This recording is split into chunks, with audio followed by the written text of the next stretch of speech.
leader. She is a member of the American College of Emergency Physicians, international editor of the Journal of Emergency Services, and a LinkedIn top 10 global healthcare writer. Ladies and gentlemen, let's make welcome Dr. Ola Brown. Dr. Ola Brown.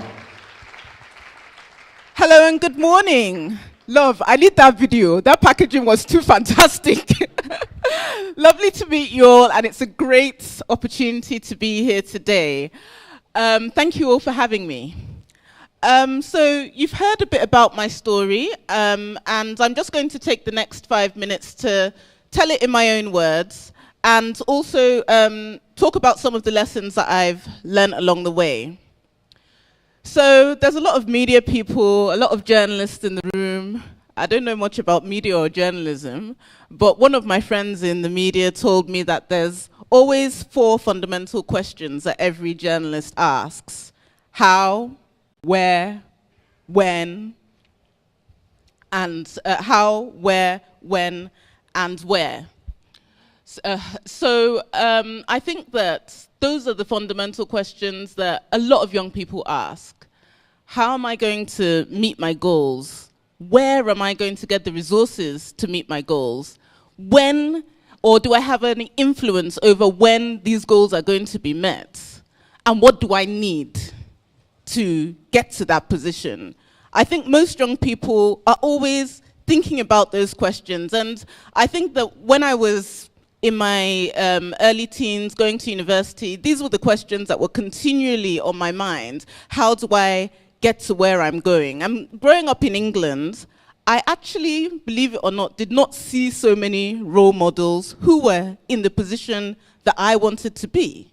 So most of the people around me worked in regular jobs, cleaned, drove the bus, worked on the railway, but I really wanted to make a lot of impact in my life, and I wasn't seeing that impact around.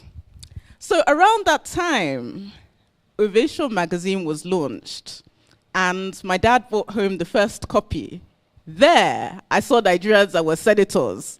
I saw Nigerians that were bank managers. I saw Nigerians that owned airlines. And immediately, even before university, I made up my mind that I had to live in Nigeria, because this was the kind of place where I could achieve those dreams. And perhaps I would not be able to achieve them in England. So I started secretly buying, at least when Nigeria, but to me, Nigeria looked like the place that I was going to make it in life. Imagine if your only perspective of Nigeria is Ovation and Punch. Obviously, everybody looks successful, and you're looking around at the Nigerians in England. My parents were both teachers. My uncle was a railway driver. My other cousin, taxi driver. I could not find people that were doing so well. So looking at these magazines and looking at these pictures, they gave me an inspiration. And it became so inspiring that I actually discovered Dangote and started hanging a newspaper cutting of his picture on my wall in university. And in fact, it caused a big fight between me and my pastor. I'll tell you what happened. In university, we used to have, because we didn't have any venue for the church, we used to have our weekly services in people's rooms. So my youth pastor, who I was actually really in love with at the time, asked me that, why don't you have Jesus' picture on your wall? Why